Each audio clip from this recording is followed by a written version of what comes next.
தைரியமா பேசுறேன். சும்மா அப்படியே வந்துச்சு. அப்ப கசாமா அங்க விட்ட விஷயம் 33 னா அப்ப 33rd ஜெனரேஷன் இந்த மோசமான ஸ்டூடண்ட் நம்ம சஸ்பெக்ட் தான். ஏன்னா அவரோட பற்களுமே மோசமா தான் இருக்கு. இது தவிர என்கிட்ட இன்னொரு சஸ்பெக்ட் இருக்கு. என்ன சொன்ன மசாவா? என்ன விஷயம் எல்லா மாதிரி நார்மலா தெரியக்கூடிய மனுஷன் எப்பவுமே குற்றவாளியா இருக்கணும்.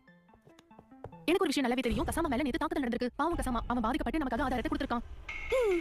கசாமா அந்த மாதிரி பண்ணிருப்பானா? முதல்ல இந்த மெசேஜ்க்கான தகவலை நாம தெரிஞ்சுக்கணும். ஷின்சான் உனக்கு ஏதாவது இப்ப புரியுதா? நான் ரொம்ப நல்லா புரிஞ்சுக்கிட்டேன். ஒரு குப்பியை கலரும் போதுதான் பல கேள்விகள் எழும்பும். என்ன பண்ணிட்டு இருக்க? என்ன காசுக்காக டிடெக்டிவ் கிளப்பா? நாங்க வேம்பயர் இன்சிடென்ட் பத்தி இன்வெஸ்டிகேட் பண்ணிட்டு இருக்கோம். அதான் உங்களுக்கு ஏதாவது தெரியுமான்னு கேட்க வந்தோம். முன்னாடி ஒரு ஸ்டார் ஸ்டூடண்ட் அப்புறம் அத்லெட். இன்னைக்கு பசங்க கூட ஒரு டிடெக்டிவ் வசிக்கிட்டு இருக்காங்க. அப்படி உங்க அப்பா அம்மாக்கு இந்த விஷயம் தெரிஞ்சதுனா அவங்க கொஞ்சம் கூட சந்தோஷப்பட மாட்டாங்க. நீ அத்லெட் இருக்கணும் தான் ஆசைப்படுவாங்க. எனக்கும் அத்லெட் ஆகணும்னு ஆசை தான். ஓ அப்படியா? கேளு, உனக்கு என்ன கேட்கணும்னு கேளு. உங்ககிட்ட நான் கேட்கணும். இதை நன்றாக ஒத்து பாருங்க. என்ன இது? கசாம இந்த மெசேஜ் எங்களுக்காக விட்டு இருக்கான். உங்களுக்கு இதுல ஏதாவது புரியுதா?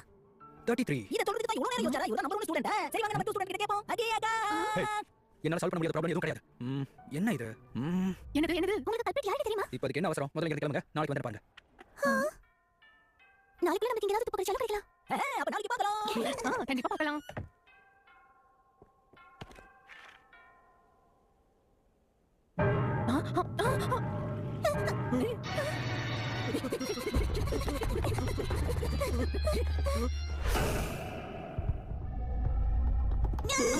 சாசுகா அட உனக்கு என்னாச்சு?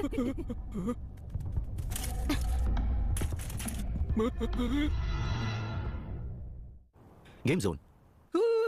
கோனப்பா சாசுகா தயவு செஞ்சு கொஞ்சம் கீழ வா. பாப்கார்ன் இத தலையில படிச்சோனா?